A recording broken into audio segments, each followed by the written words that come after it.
So, thinking about living in Colorado? Well, we're here to talk today about the very start of that process and really hiring a buyer's agent to help you get to that finish line.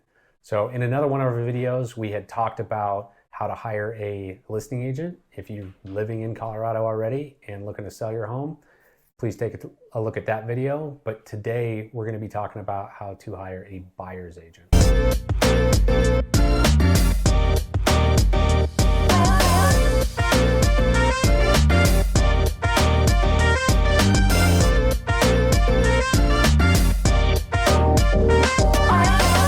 So for those of you that might be new to the channel, my name is Adam Mayfield. I'm here with my partner Wes Hartman, and we are with the Colorado Home Pros. We get calls and texts, emails every day from people just like you thinking about making a move to the Mile High City.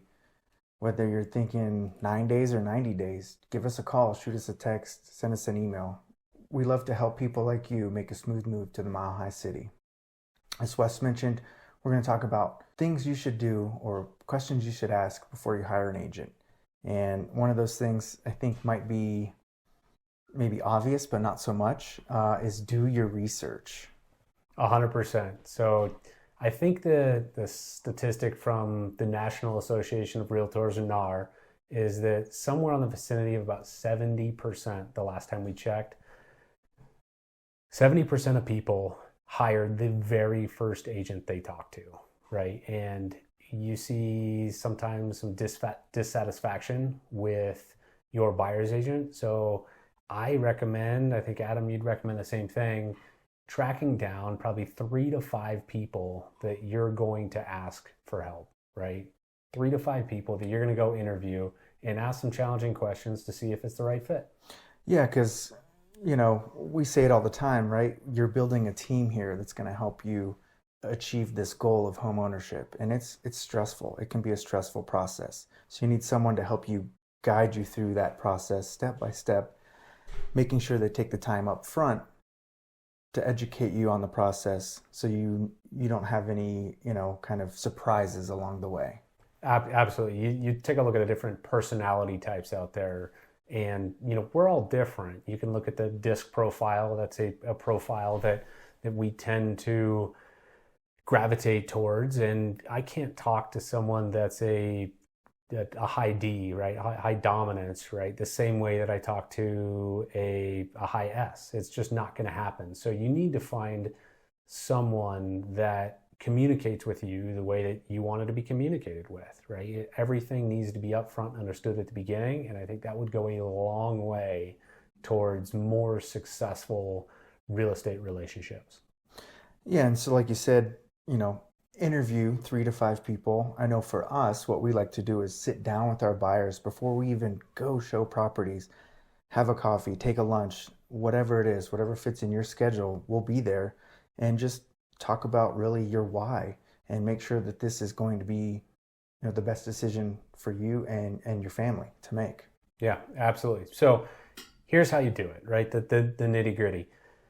Every real estate agent out there is probably advertising in some way, shape, or form, right? And if they're not, you probably don't want to work with them, right? So the idea here is go online to the city that you're looking to move in or the region that you're looking to move in and just simply type in real estate agents in Westminster, Colorado.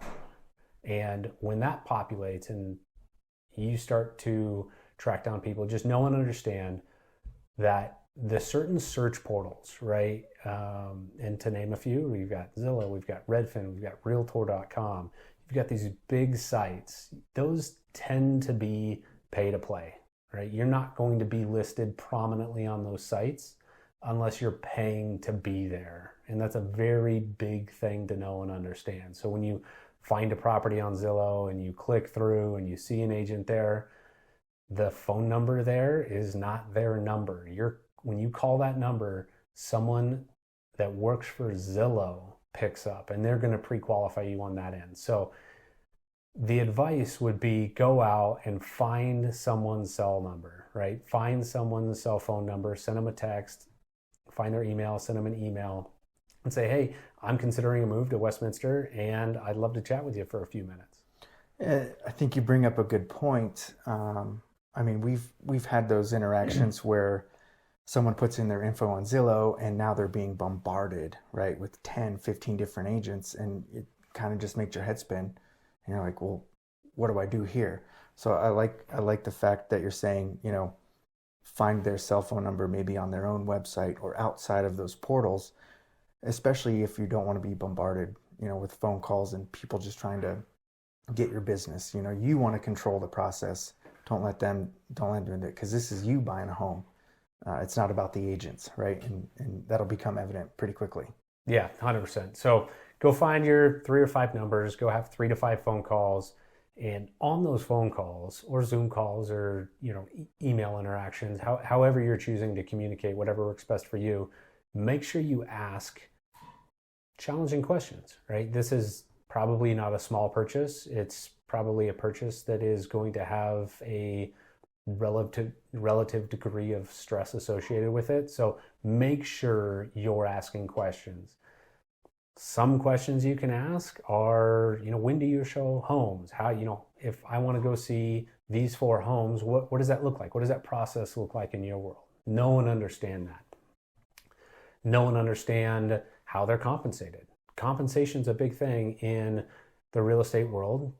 Traditionally, that happens through a success fee, but that's not the only way, or that's not potentially the way that you should be asking your agent to be compensated, right? No one understands how they operate. And when you go through, you're ultimately going to sign something called a buyer's agency or a exclusive right to buy. Yeah. Right? That's the technical name of the contract, exclusive right to buy. So you're going to go through this. Section 7, at least here in Colorado, is the compensation section. That's going to talk about an hourly fee, a retainer, a success fee, as well as, if it is a success fee, whether or not it's going to be a fee that is where you're obligated to pay or whether you're not obligated to pay. And that just simply means if your real estate agent is successful and they help you through the process to buy a home, and the seller is offering a compensation package of, let's say, 2.8%, and you signed a contract for that 2.8% and you're obligated to pay, then there are no issues, right? Seller's paying the 2.8%. But if the seller's offering 2.2% or 2%, you may be obligated to bring additional money to the table to pay your agent. So you just need to make sure that you know and understand exactly what that compensation package looks like for your agent. Yeah. I think another question to ask, and it might be hard. We've all been new agents in the industry, but how long have you had your license? How many deals have you done? And, that's important because they're going to know the nuances of these contracts, of the compensation package, what it's like to submit an offer, how timely they are with their communication and all those things. I mean, I can't remember the exact number, but I think there's maybe 20,000 real estate agents, in the Denver metro area, including Colorado Springs, and some might be full-time agents, some might be part-time agents with, day jobs, 9-to-5 jobs. So going back to you, like, hey, if I want to see this house at noon on a Tuesday, is that going to work with whatever you've got going on in your schedule? Yeah, absolutely. Knowing and understand, that's a really big part of this. Knowing your time frame, whether you have time to go look at more properties to start, or whether you're coming in saying, no, I need to be under contract and moving this forward. I need a home on this date, right? Like, I need you to put me in a car every day until we have a home, right? So definitely you need to know and understand that. Yeah, and part of it too is you can ask, hey, do you work alone, or are you a part of a team like us where, if you've got a strict timeline and let's say I've got other obligations, Wes is just a phone call away for me to say, hey, Sally Joe needs to go see this house tomorrow at noon. I'm, tied up. Can you help me out here? And that's the beauty of working with the team. So that's probably one aspect I think I would ask, a new buyer, like, hey, do you work with a team or are you by yourself? Yeah, absolutely. And another thing to keep in mind is there's a couple different ways you can sign that exclusive right to buy. When you first talk to an agent, they should deliver a document to you that outlines the various roles that a real estate agent can play, right? And that's called the definitions of working relationships. There's 4 different ways that you can have an interaction with a real estate professional. One is a listing agent, one is a buyer's agent, one is a transaction broker, and one is a customer. So those are the 4 types of ways that you can interact. A listing agent is really a listing agent or a buyer's agent have a fiduciary responsibility to you as the buyer. That means that they have to put your financial interests first. And that's a critical piece to all this, is to understand that fiduciary relationship. A transaction broker is a little different. A transaction broker can step in the middle. A transaction broker can do a couple different things. One, they can play referee to a transaction. They can represent the buyer and the seller at the same time, but they have no fiduciary responsibility to either party. They're just pushing paperwork, moving that around, getting that deal to the closing table. But you can also sign a transaction brokerage relationship with an agent directly, and they don't owe you a fiduciary responsibility. They're just going out showing homes. There may be another agent involved in the transaction. They're not representing both sides. But again, it's critical to know and understand, have you hired an agent, a fiduciary, or have you just hired a transaction broker, someone to get you to the finish line? Right. And part of our process when we kind of have that initial consultation before we go look at houses is bringing that document to the table and going through it and saying, this is the definition, this is what it means, this is how I'll represent you. And furthermore, here are my duties and obligations to you as my client. Yeah, absolutely. So those are the things you want to really keep in mind when hiring an agent, but really it starts with doing your research up front, finding those 3 to 5 people that you want to work with. Do I just want to work with a female? Do I just want to work with a male? Do I want to work with someone older? Do I want to work with someone younger? Find what works best for you, right? There's a lot of really good agents out there. There's also a lot of really bad agents out there. So I think doing your research, even with a list of 5, I think you're going to narrow in on the type of person that you want to work with pretty quickly in that interview process. And at that point, go out and hire and really make sure that you sign a buyer's agency before you start looking at homes. If a real estate agent takes you out and starts to look at homes before you sign that agreement, something's going on. They're not necessarily hiding something, but keep that in mind, that document really should be signed before you go out there. Well, just make sure everyone is on the same page, right? Because again, I have an obligation to you.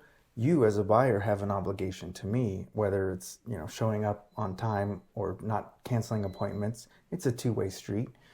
So it's kind of an interview process for both sides. So when you do find 3 to 5 agents or potential agents, you want to make sure they're asking you questions as well, rather than just saying, yes, I want your business, right? Because if they're not asking hard questions to you, that might be a little bit of a red flag, at least in my mind, to think about. Yeah, 100%. It's a two-way street. I want to interview you just as much as you want to interview me to make sure the relationship's going to be a good one. Yeah, because we're going to be spending a lot of time together. We're going to be making big decisions. I'm going to be advising you on my thought process, and we want to make sure we just jive, really. Absolutely. So hope you enjoyed it. A lot of content here, and stay tuned for our next video where we're going to talk about how to hire a listing agent.